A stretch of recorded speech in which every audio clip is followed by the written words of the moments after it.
गरीब बहू को ससुराल में मिला बेटियों वाला प्यार।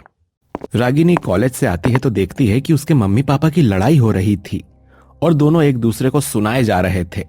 देखो, तुम हर चीज पर मुझसे बहस मत किया करो। मैंने कभी अपने बेटे और तुम्हारी बेटी में फर्क नहीं किया। मैं दोनों को बराबर से प्यार करता हूँ। अगर ऐसा है तो आपने अपने बेटे की स्कूल की फीस भर दी, लेकिन मेरी बेटी की कॉलेज की फीस अभी तक नहीं भरी है। आप जानते हैं ना कि मैं उसे पढ़ाना लिखाना चाहती हूँ, और आपसे शादी करने से पहले मैंने आपको यही बोला था कि मेरी बेटी की परवरिश में कोई कमी नहीं रहनी चाहिए। मैं जानता हूँ रोशनी, लेकिन जितनी कोशिश मैं कर सकता हूँ मैंने उतनी कोशिश की है। तुम्हारी बेटी और अपने बेटे में मैंने कभी कोई फर्क नहीं रखा है। तुम हर चीज का इल्जाम मुझ पर लगाना बंद करोगी तो हमारा रिश्ता ठीक हो जाएगा।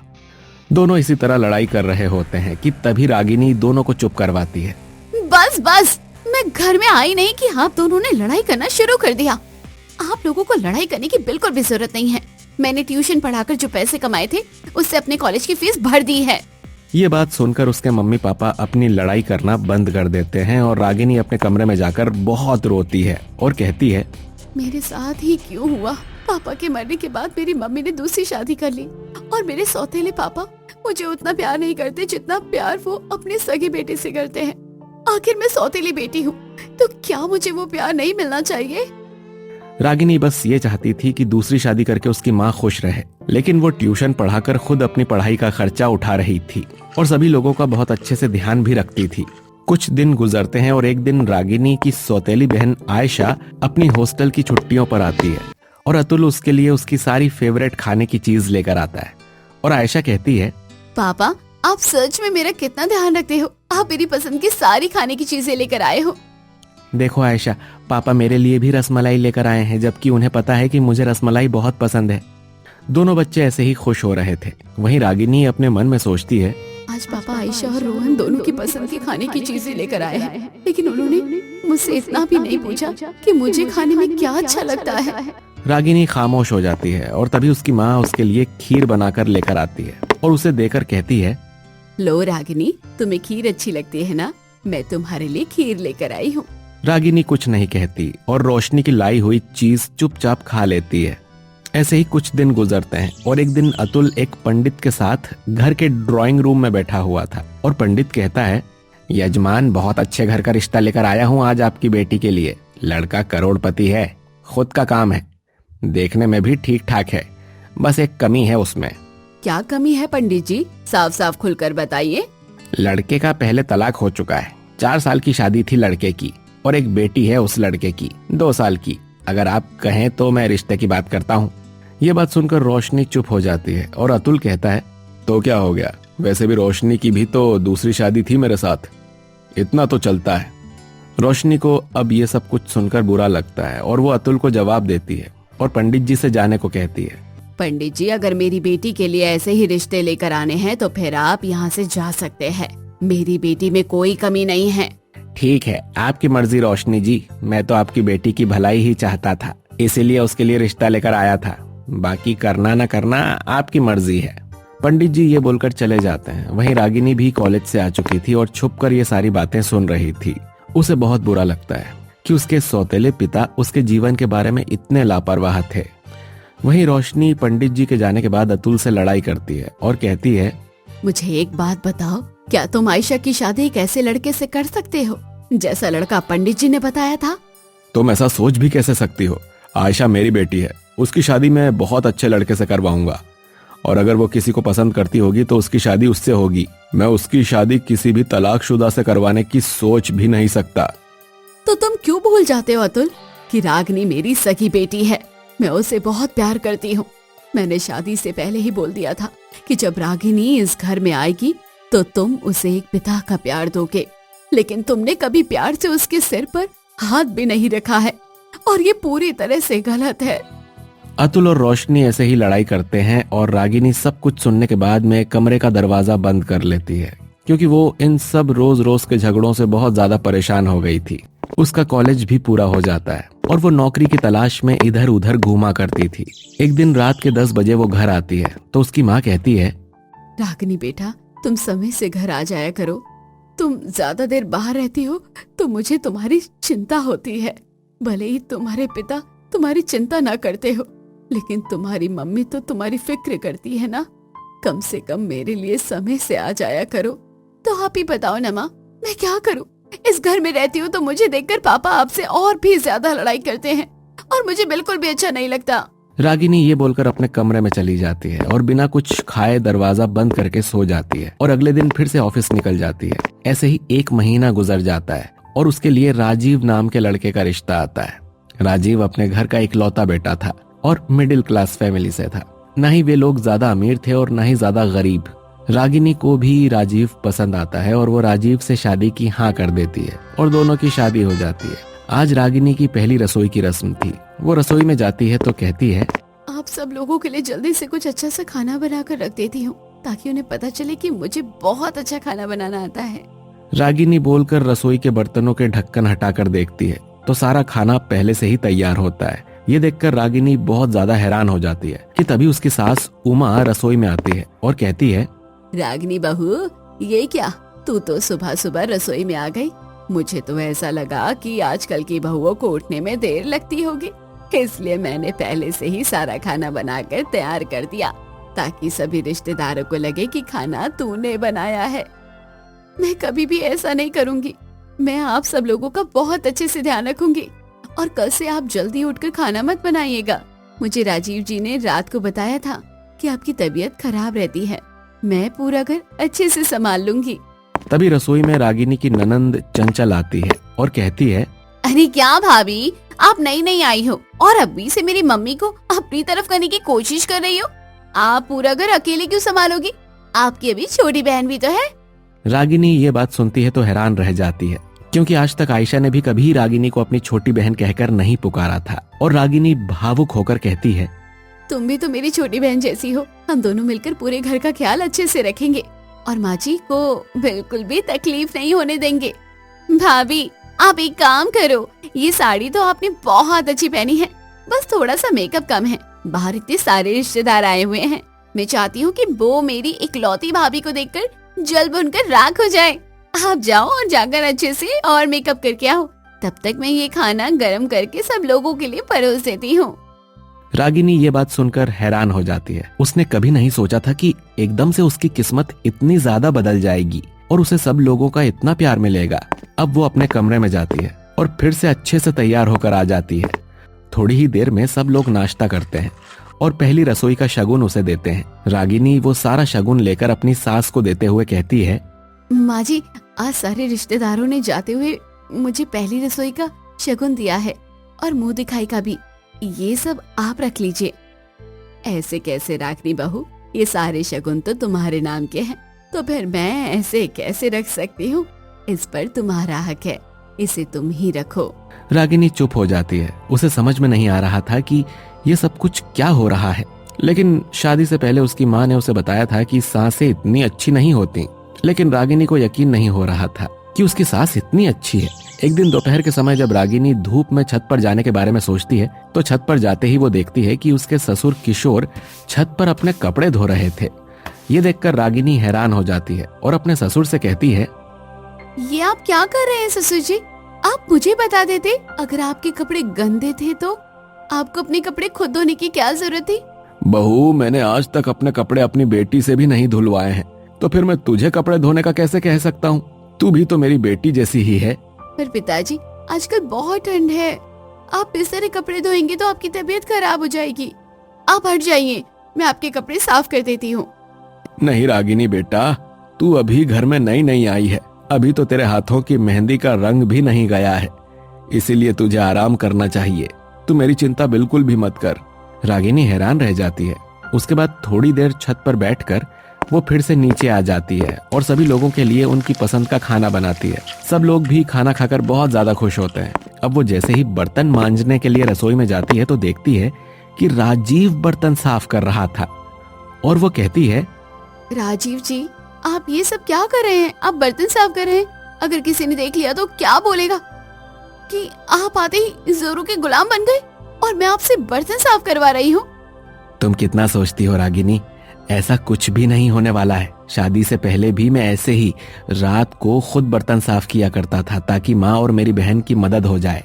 तो तुम भी तो मेरी बीवी हो, तुम्हारी मदद तो मैं करवा ही सकता हूँ ना। नहीं राजीव जी, हट जाइए। माँ जी देख लेंगी तो बेकार में ही गुस्सा हो जाएंगी कि मैं आपसे बर्तन साफ करवा रही हूँ। प्लीज आप ये काम रहने दीजिए। तभी रसोई में उमा आती है और रागिनी की तरफ बोलते हुए कहती है, अरे बाहू, तूने मुझे इतनी पुरानी सोच का समझा है क्या? ये बर्तन साफ क्यों नहीं कर सकता? क्या औरतों को छुट्टी या थोड़ा आराम करने का हक नहीं होता? तू इसको यहीं रहने दे। आज हम दोनों बैठकर सोफे पर मेरा फेवरेट सीरियल देखेंगे और राजीव जब बर्तन साफ हो जाए तो हम दोनों सास बहू के लिए 2 कप चाय भी बना कर ले आना। ठीक है माँ, आप रागिनी को लेकर जाओ, मैं आप दोनों के लिए बर्तन मांजने के बाद चाय बनाकर लेकर आता हूँ। रागिनी भी खुशी खुशी अपनी सासू माँ के साथ वहां से चली जाती है और उसके बाद दोनों साथ में बैठकर टीवी देखते हैं।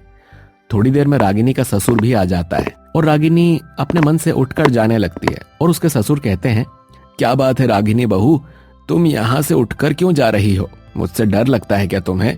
नहीं पिताजी, ऐसी कोई बात नहीं है। दरअसल मुझसे बड़े हैं और मुझे आपके सामने नहीं बैठना चाहिए, इसलिए मैं यहाँ से जा रही थी। क्या मेरी बेटी होती तो वो भी उठकर चली जाती? नहीं ना, फिर तुम क्यों जा रही हो?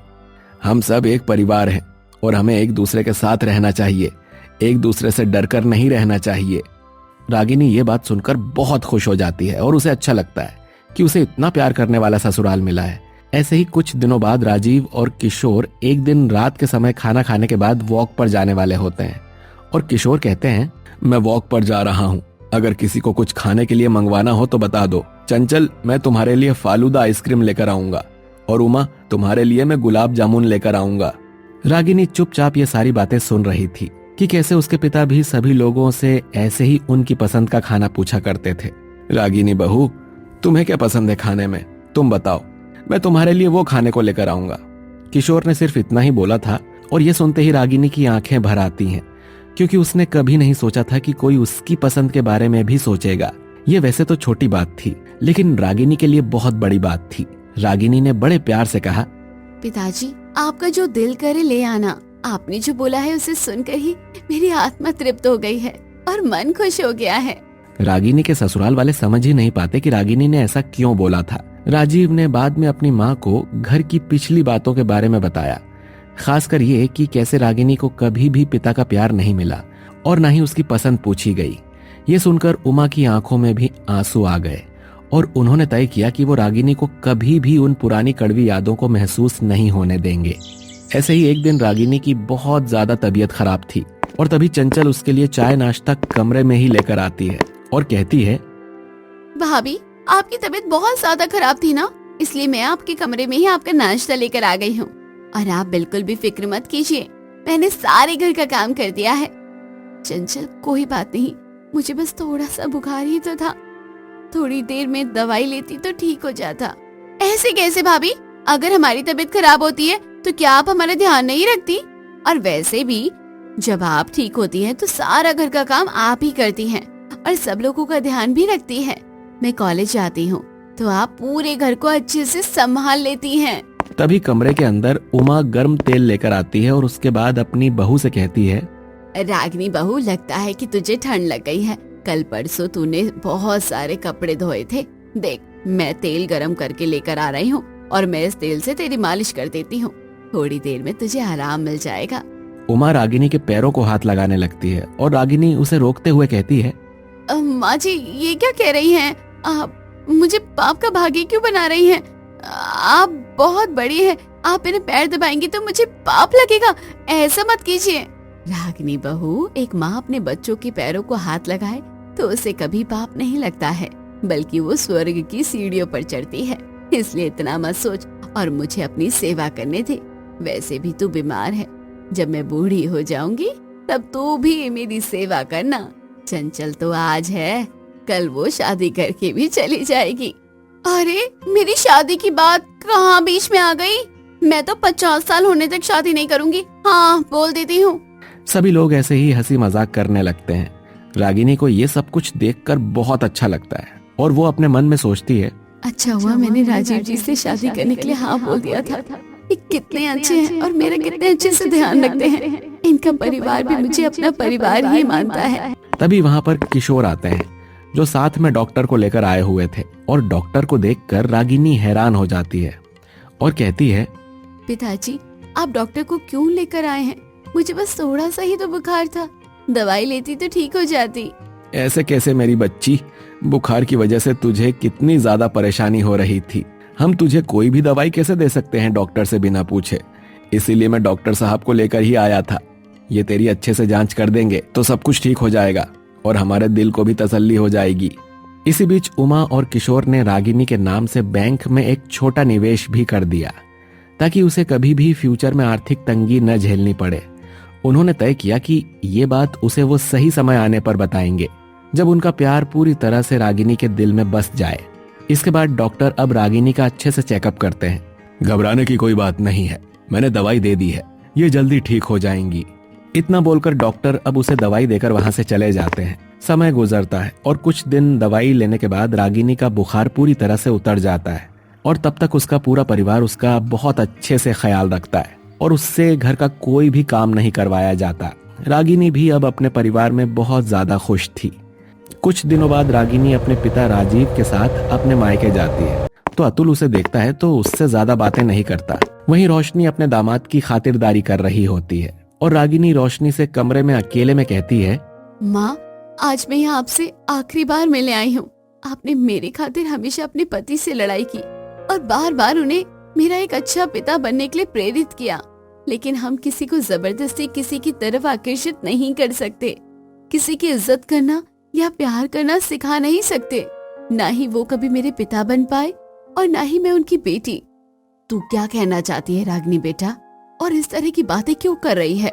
मेरा दिल घबरा रहा है, मेरा दिल बहुत ज्यादा डर रहा है। तू इस तरह की बातें कर रही है तो अरे भले ही अतुल ने तुझे कभी अपनी बेटी ना माना हो, लेकिन मेरे लिए तू तो हमेशा मेरी ही बेटी है। माँ मैं आज आखिरी बार आपसे यहाँ पर मिलने आई थी। आज के बाद मैं आपसे और इन घर के लोगों से सारे रिश्ते खत्म करती हूँ। अब मेरा एक परिवार है जो कि मुझे बहुत ज्यादा प्यार करता है।